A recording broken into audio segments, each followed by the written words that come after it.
Okay, तो अगर हम लेट फेज़ की बात करते हैं, सबसे जो बड़ा रोल है लेट फेज़ में, इज़िनोफिल्स का बड़ा रोल है। ठीक है, तो इंटरल्यूकिन 4 और 5 जो रिलीज़ हुए थे, 4 ने तो आईजीए क्लास स्विचिंग कराई, इंटरल्यूकिन 5 ने क्या किया, इज़िनोफिल्स को अट्रैक्ट किया। ठीक है, और इसके अलावा मास्ट सेल्स ने बहुत सारे केमो अट्रैक्टेंट्स और भी रिलीज़ करवाए हैं, जिन्होंने न्यूट्रोफिल्स को भी अट्रैक्ट करवाया है। न्यूट्रोफिल, इज़िनोफिल, बेजोफिल, मास्ट सेल्स, ये तमाम टी हेल्पर 2 सेल्स, ये बहुत सारे केमिकल मीडिएटर रिलीज़ करा के इन्फ्लेमेशन को और एक्सेसरबेट करते हैं। ठीक है, और क्रॉनिकली सस्टेन करते हैं।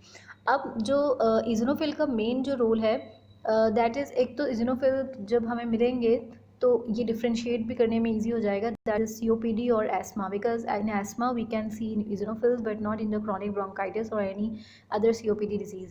ठीक है, तो इज़िनोफिल्स हमें एस्मा में मिलते हैं और इज़िनोफिल्स रिलीज़ करते हैं लेट फेज में दो बेसिक और इम्पॉर्टेंट प्रोटीन जो हमें याद रखनी है, एक major basic protein and one is the major basic protein, other is the eosinophilic cationic protein.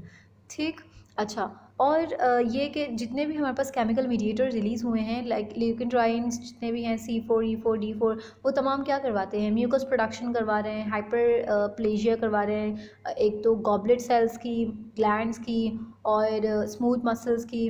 ठीक है, और PGD2 specially causes the most more of the mucus production.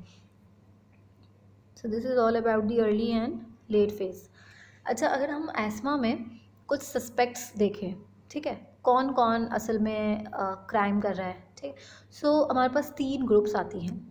The one disappointing small group जिसे हम कहते हैं, जिसमें बहुत कम चीज़ें हैं, जिसे हम प्यूटेटिव मीडिएटर्स भी कहते हैं, which include leukotriene, C4, D4, E4 and acetylcholine. ठीक है, और हमें पता है ये क्या करवा रहे होते हैं, bronchoconstriction, mucus production, hyperplasia of smooth muscles and vasodilation that lead to oedema. Scene of crime, scene of crime में हमें क्या क्या मिलते हैं, जो मेन उस जब सीवियर अटैक एस्मा के हो रहे होते हैं, हमें मिल रहे होते हैं histamine, PGD2 and platelet activating factor that lead to the aggregation of the platelet, और उसकी वजह से प्लेटलेट क्या करवाएंगे, हिस्टामीन एंड सीरोटिनिन रिलीज करवाएंगे। हमें पता है कि हिस्टामीन जो है इन्फ्लेमेटरी एक केमिकल है, and PGD2 also that lead to the mucus production and yeah, vasodilation.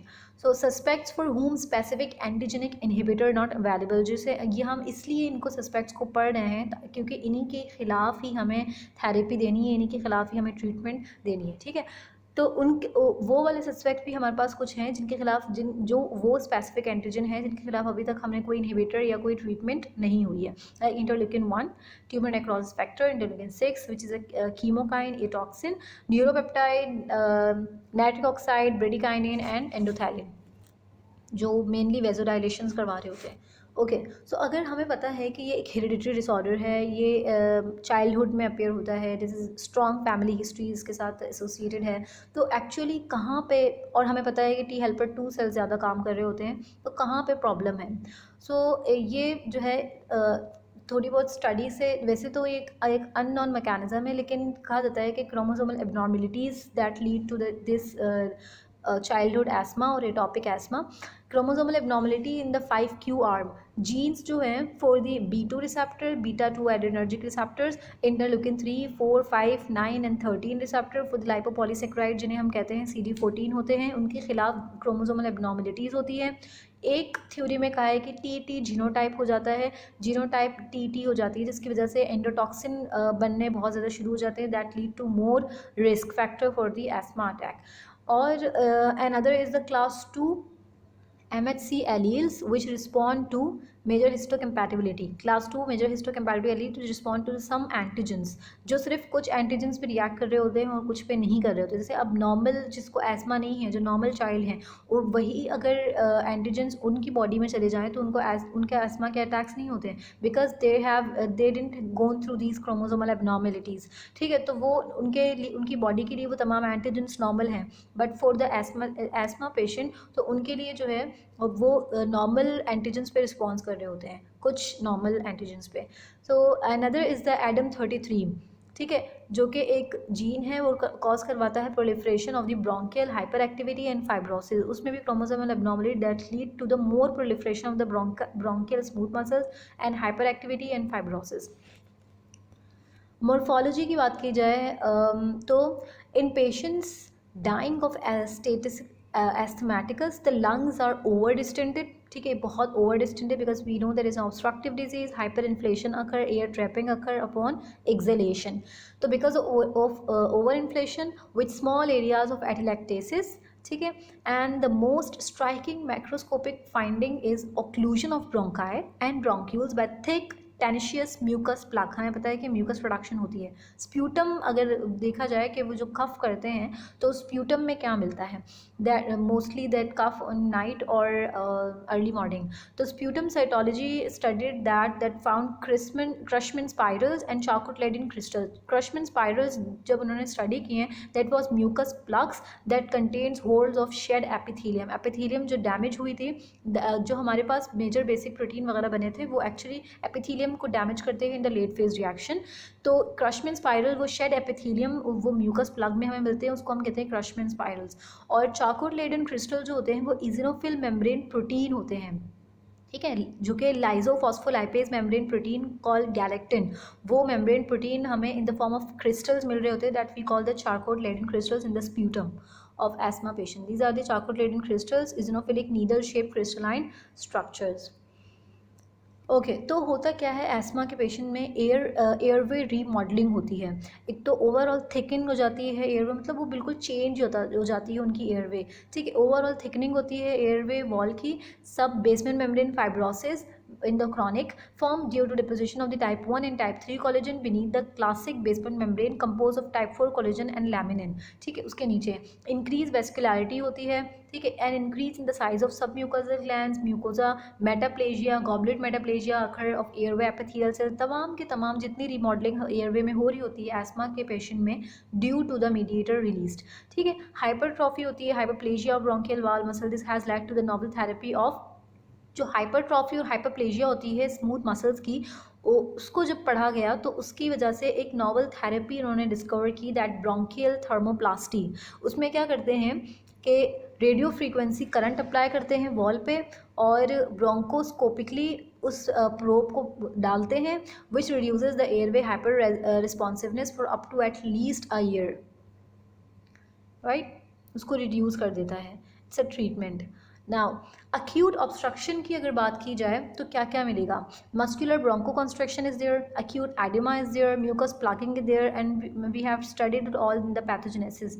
Airway remodelling में also contribute and airway remodeling is commonly thought to contribute to chronic irreversible airway obstruction क्योंकि remodel हो चुका है, अब नए form में वो आ चुका है, ठीक है, as well although this is difficult to prove.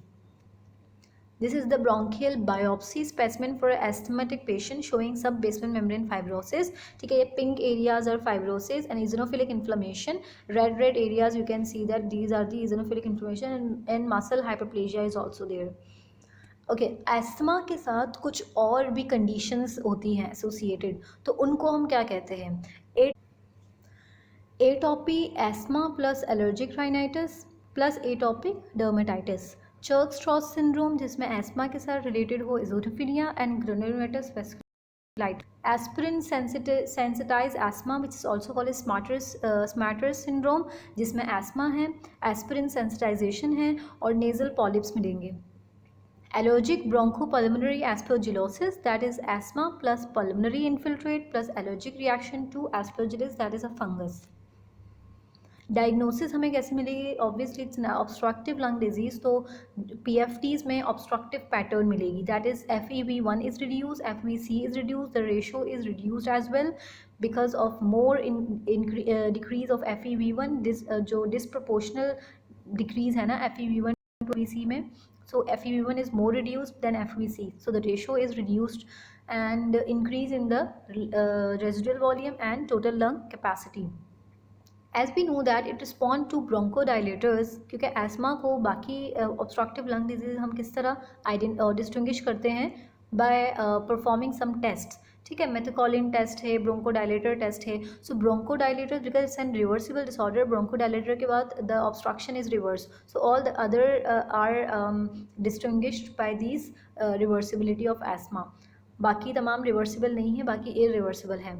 So that lead to increase FEV1 more than 12% with 200 ml use of albuterol and reduce FEV1 more than 15% after 6 minute of exercise. तो ये भी एक डायग्नोस्टिक क्राइटेरिया है। मोर than 20% diurnal variation और more than 3 days in a week for 2 weeks of peak expiratory flow diary. एक peak expiratory flow actually एक test है। अगर 20% डायurnal वेरिएशन है 3 दिन के लिए, अबाउट 2 वीक से अगर आप peak expiratory flow diary check कर रहे हो और आपको 20% वेरिएशन मिल रही है, that is diagnostic criteria for asthma. ठीक। एंड मेथोकॉलिन टेस्ट, अब ब्रोंको कॉन्स्ट्रिक्टर, एक मेथोकॉलिन टेस्ट करते हैं, उसके बाद अगर ब्रोंको कॉन्स्ट्रिक्शन हुई that lead to decrease FEV1 more than 20%, confirm the positive test for the asthma, and this is negative in the other COPD or other obstructive lung diseases. This is the graph showing the flow volume loop and the volume time curve. ठीक है, ये red वाली before the bronchodilator in asthma and green is showing the reversibility और increase in the FEV1 after the bronchodilator. Treatment कैसे करेंगे asthma को? Asthma is treated actually according to its severity. अगर intermittent asthma है, what that's mean by intermittent? Frequency यानी दिन में पूरे हफ्ते में 2 से कम अटैक हो रहे हैं, दैट मीन इंटरमिटेंट है। या फिर नाइट की अगर बात की जाए, less than 3 attacks per month हो रहे हैं और FEV1 मोर देन 80% है। ठीक है ना, इतना मतलब that's not that much reduce, more than 80%, that we call the intermittent. उसमें हम मेडिकेशन क्या करते हैं? Short acting β2 agonist. ठीक है, क्योंकि हमें पता है β2 adrenergic fibre lead to bronchodilation, तो शॉर्ट एक्टिंग β2 एगनिस्ट, अल्ब्यूट्रॉल या फिर टर्बिट्लीन देते हैं। माइल्ड केसेस में यानी 2 वीक्स अटैक पर वीक हो रहे हैं दिन में, ठीक है, और नाइट में हमारे पास 3 to 4 अटैक्स पर मंथ हो रहे हैं, तो ये माइल्ड है। और FEV1 इज़ इक्वल्स टू और मोर देन 80% इन माइल्ड केसेस एज वेल। उसमें भी हम शॉर्ट एक्टिंग β2 एगनिस्ट देते हैं, लेकिन उसके साथ हम लो डोज इनहेल्ड कॉर्टिकोस्टेरॉइड भी देते हैं। ठीक, okay. So some corticosteroid mention there, betamethasone and budesonide. अच्छा, मॉडरेट लाइक 7 अटैक्स हो रहे हैं पर दिन में पर वीक, एंड नाइट अटैक्स 1 पर वीक हो रहे हैं। ठीक है, हर एक वीक में हर एक मरतबा नाइट अटैक हो रहे हैं, that is moderate. 60 to 80% is the FEV1 and we give short acting β2 agonist with along with that we give mild dose of inhaled corticosteroid, and also we can give decrease or low dose of the inhaled corticosteroid plus the long acting β2 agonist like selmetrol और femetrol। ठीक है, ये भी दे सकते हैं। And the other one is this therapy. अगर severe case है, मतलब थ्रू आउट द डे हो रहा है, through out the night, less than 60% is FEV1, then we have 3 other therapies. First, short acting β2 agonist plus moderate dose of the inhaled corticosteroid plus long acting β2 agonist, या फिर हम दे सकते हैं short acting β2 agonist along with that increase और higher dose of inhale corticosteroids along with that long acting β2 agonist. ठीक है, या फिर हम short acting β2 agonist plus high dose of inhale corticosteroids plus long acting β2 agonist plus parenteral corticosteroid. जब हमारे पास बहुत ही ज़्यादा जो है रेजिस्टेंट हो और बहुत ज़्यादा क्रॉनिक फॉर्म हो, सीवियर हो, तो हम कॉर्टिकोस्टेरॉइड को इनहेल की जगह पारेंट्रल दे देते हैं। ठीक है, like prednisolone is given in the parenteral corticosteroid, लेकिन हम उसे 3 months से ज़्यादा नहीं दे सकते हैं because that can lead to systemic side effects.